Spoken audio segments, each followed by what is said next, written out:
Hi guys, and welcome back to the channel. So today we are hitting you with an update video. I'm going to take you for a walk. I'm going to show you around, show you our grass, some of the haymaking equipment being set up, talk to you about the ducks, chickens, tractors, you name it. We're going to have a look at it. So first off, let's start with, why are we not making hay yet? So let's have a look, right? So you can see the grass is actually going to seed now. It's going to seed. About a week ago when we had the last window, it didn't look like this. Literally, your grass is as good as your shortest grass, and in areas it is still quite short. So last year we baled in July. So what we're doing is we're waiting for our next window. I mean, there's a window right now, which is probably a 4-day window, but the baling day will be cloudy. So a lot of people went literally last week, and those unlucky people on the Friday that were baling on the Friday will have been greeted by very cloudy weather.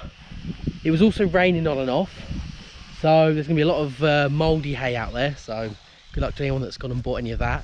Quite a few people have actually gone and done it. We just knew, even though the hay wasn't ready, and a few people's might have been because they fertilised, it wasn't the window. We're waiting for the next one. There's one right now. We're not quite ready yet anyway. There's equipment being done. So first of all, let's take you through the first part. So the sledge.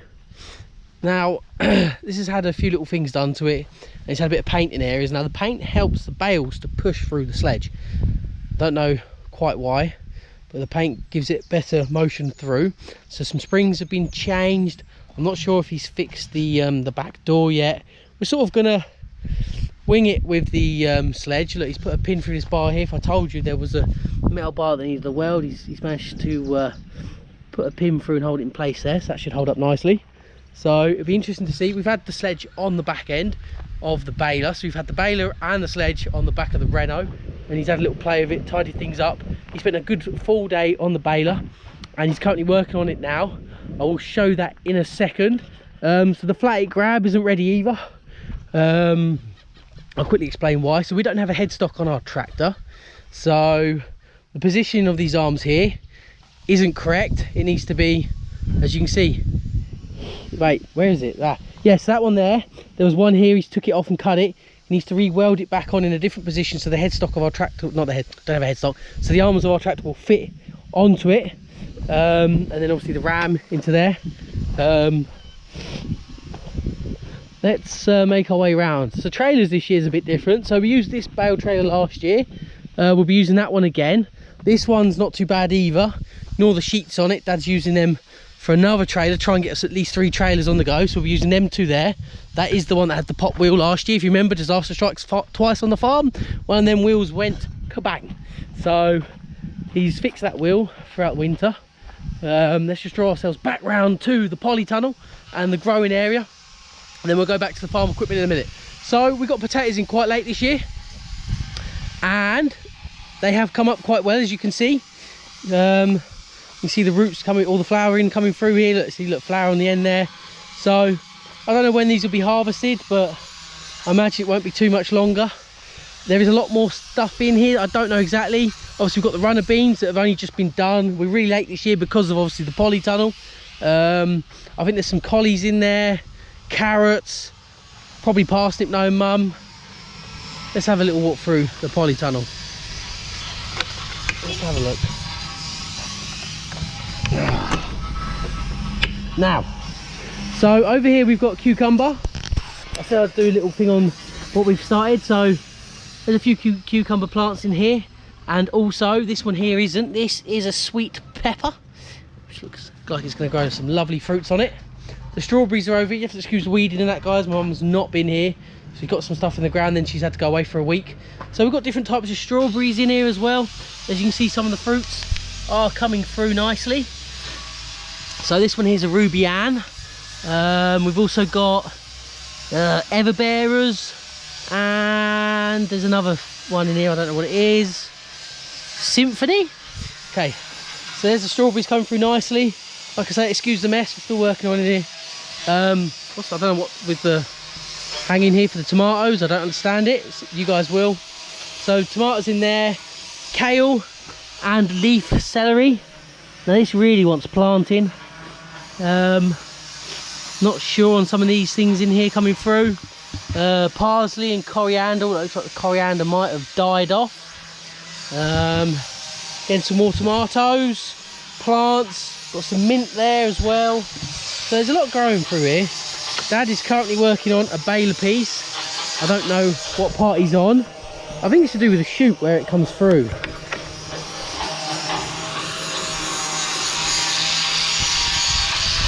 I think this is a rotten panel that he had. What panel is this you're doing? The compactor on the back of the baler. The packer. The compactor. Compactor. Couldn't hear what you said. Yeah. Deaf as a dodo. The compactor. Yeah.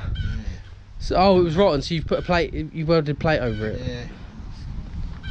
Yeah? Yeah, it was rotten as a pin. That's the plate I had to. Is the baler covered up again? Yeah. What else you done to the baler? New wheel and tyre. New wheel, tyre, dunno, yeah. You repositioned something, didn't you? Oh, I've done all the fingers, redone the fingers in the feed. Yeah. So all the fingers on the feed are all different. Anything else? Not really, not at the moment. No. And grease and all. So he's moved the fingers out on it. So a lot of it, we found a baler where we've been buying some bits off. And the position of the stuff on our baler is different to that one, and ours has clearly been moved. So what Dad's done is copied basically the setup of that baler and done it on ours, so it should be all in the original position now. Oh, and he's given her a coat of paint, and she actually even cover up give her a coat of Massey red, even though she's a New Holland 68. So it's all changed. I was hoping it's going to be uncovered, but he's changed the wheel as well. So basically, right, the two wheels, it had what we'd call the wrong wheel and tyre. Well, it had the right wheel, wrong tyre, and the position in the baler, you can see all the grease there, a bit dark, sorry guys. Basically the position of the baler was, we found it wasn't picking up all the grass off the floor, so the tines weren't picking it up no matter how we adjusted it, and we realised that the baler wasn't level. We think it was to do with the fact that it had a different tyre on one side, so the baler was slightly pissed. So he's changed that. Nothing to update on the David Brown. I got around to painting the back end and the wheels, as you know. I am going to work on other bits. I'm going to buy a paint gun. I haven't got anywhere yet because I'm so busy with the ducks. It's still got a brake sticking on, so I'm not really using it. That's why I haven't got any videos of me using it, going out digging with a bucket or something like that. So we need to get the brakes sorted out before haymaking. And I eventually want to get a beacon, indicators, get the lights going, and I want to get a taxi on the road, so that'd be nice. We'll get there. Nothing to update on the Leyland. We've got the panels for it, we just haven't put them on. Ford, just being Ford as ever, just enjoying chilling in the barn. I think she's waiting for the haymaking season, and then she'll make a lovely appearance again. She's very reliable. Nothing to update on the Renault either. So horse box, I've got nowhere. So obviously, you know, I wanted to do camping. I gave it a coat of paint, I started putting the floor in it, I got nowhere. I've got a bag of wood chip here. We use that for the chickens. How have I missed this trailer? So this is another one of our little trailers we've got. So you can see Dad sanding it down. I think it's been used as an old muck trailer. By the condition of it, it's got a few holes in it, but generally it'll weld up. The floor's quite nice in it, actually. Let's have a look. There we go. She ain't that bad. Apart from the bonfire we got. Yeah, what are we smoking over here? What are we smoking? Oh. Spark's trying to set it alight, he says. We made an adjustment to the chickens. I am working my way. We're gonna end on the ducks. Oh, and we do have quail, by the way, now as well. So we've got ducks, chicken, and quail, and silkies, and bantams. We have 80 animals here at the minute now. So wood chip in the run seems to be nice and more healthier for them. We've noticed there's a problem with laying, so it is going to be a bit dark in here. So we're trying to work out if the chickens are getting too much sunlight in the day. So Mum has blocked off the windows literally last night with some foil to make it darker in here. And I must admit, I haven't been able to count the eggs, but I think we're up 3 or 4 eggs, which is a start, because we've only got 18 chickens for this area. Obviously we get eggs off the silkies and whatnot, but for 18 chickens that are all should be laying now from what we've seen, because we've got 3 new ones recently, we would have thought 15 eggs. you know, the chicken doesn't always lay every day, so allow for 3, maybe even 4 on some days, but we haven't had anything more. The highest we've had is about 13 for the past couple of weeks. We've had one chicken with egg yolk peritonitis, can't pronounce it that well, Lily chicken. She's the past month or so on and off, we'll find her with her tail puffed up like this. Who's this asleep? And basically it's the egg has sort of like got stuck in her, and she's, oh, that's Fion, and she's struggling to get it out. So we've had to we've got like a pain relief, like a meant for dogs, but the vets have diagnosed it, so it's fine. And what mum has to, well, my mum was doing the oil method and, you know, scraping out any egg. No shell in it at all, not a single bit of shell. So when my mum went away last week and Lily got poorly again, what I did was I noticed early enough, and I literally got the pain relief and gave it to her. I did not go inside that vent, guys. I didn't go in. And an hour later she passed a lovely yolk, just a yolk. So, and then obviously a few toilets later, diarrhea later, and then she was fine again. And good news on that one today, she laid an egg today, and we can 100% confirm it was her egg, even though it's weird. Let's have a look, actually. Let's go have a peek at it. It's good that she's finally laid the egg. Where is it? It is that one. So it's got a bit of a point. I call it the pointy nipple on top. But we 100% know it was her because she free roamed and laid it outside. She laid that up towards the field, and she came out making, you know, the bagak, I've laid an egg noise. Well, that's quite a good impression, actually, wasn't it? Bagak! I do it all the time, actually. If I could do that up the top yard, all the chickens go crazy. So let's draw us down here. So my brother's hatched, he hatched 19 quail, and he's only got 15 left, and he's been building like an aviary, so pretty sick. So he's netted off, he's got a, I've not even been in here, so I'm not gonna, there you go. So he's built himself like a sort of like rabbit hutch for them almost, with a tin sheet on, and he's built like a dirt area. This used to be an old piggery anyway, and he's had some help making a gate and a frame, which is quite cool. And the quail will be going out there soon, so that's that. Bonnie, what are you doing, sheepdog? So we're still selling eggs out there. We sell quite a few, and we've got a bit of competition lately. We've had some people around us start trying to sell eggs, which hasn't bothered us, even if they've gone a little bit cheaper than us. At the end of the day, you've got to cover your costs, and that's all we're doing. Where's that? Just make sure that cat ain't going the road. So obviously cost of corn, cost of wheat, you know, cost of even the feed, not the feed, sorry, I keep checking that cat, the cost of the bedding. So we use wood shavings, that's gone up by like a couple of quid as well. So we upped our price 20p, £1.20 a box of 6, which still is a really good price. Okay, so let's work our way back around to the ducks. Right, girls, so I'm working on call signs, right?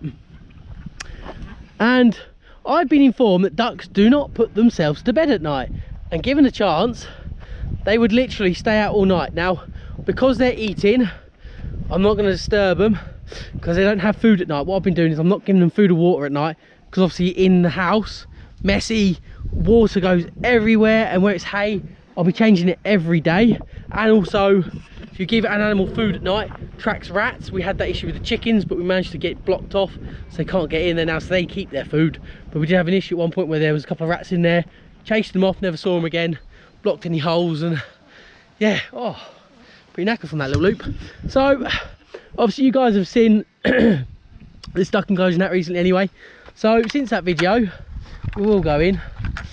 I've had to adjust this bolt latch quickly, extending it out on here so it actually reaches, because the pallet is obviously shifted, or the post is shifted slightly, which is fine, it's not a problem. Pond plants dead, absolutely demolished. Day number 2, all gone.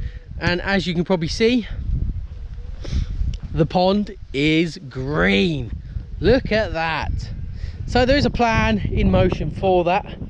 What I'm going to do, I'm going to build a run around the house. It's going to be a nice 21 foot by about 20 foot wide. It's going to give us some more fox protection as well, obviously, because let's be honest, Mr. Fox is getting in no matter what I do.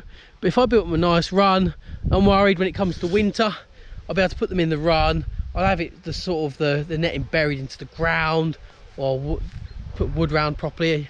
That should stop Mr. Foxy in winter. And at the minute we know there's 4 up there. We've got videos on the wildlife cameras. We've got 1 female, and then we've got 3 cubs.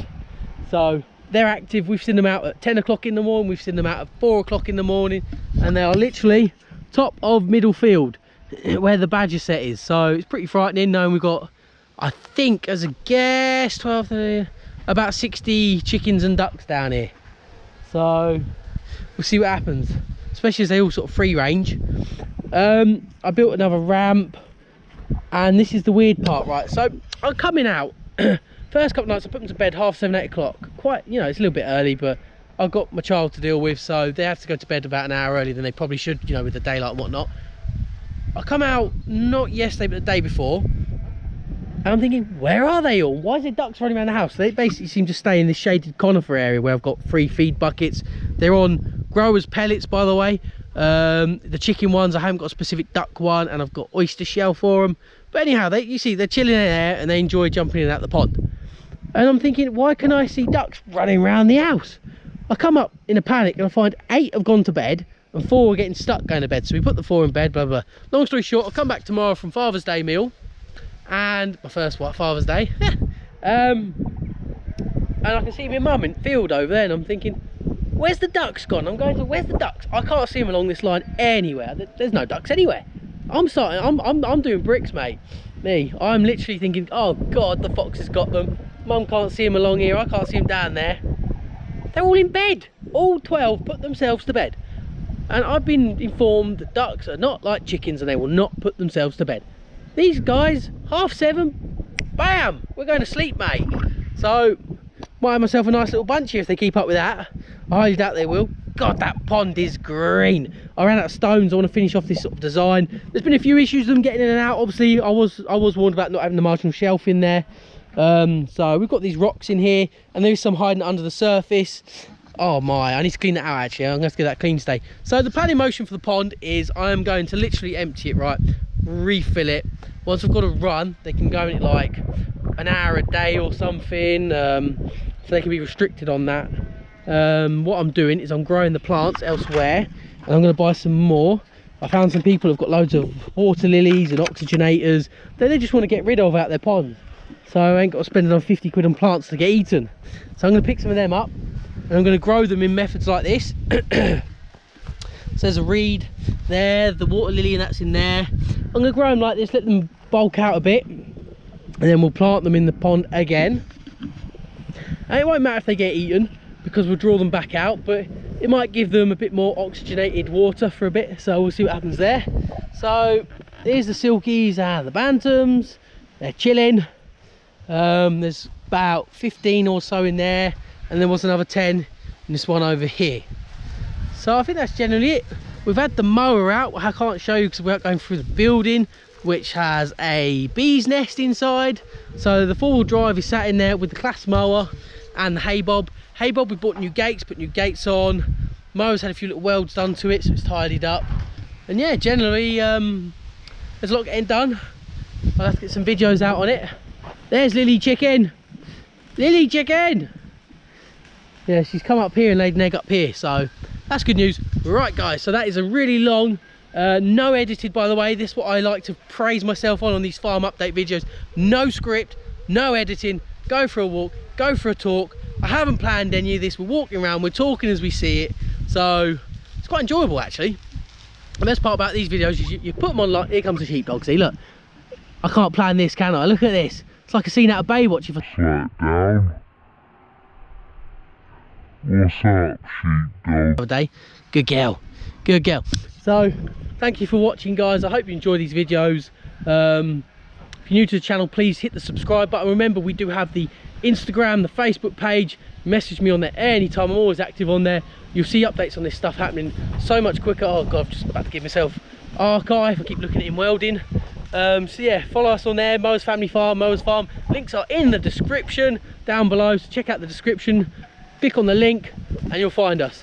And I will see you in our next video, guys. Take care, thank you.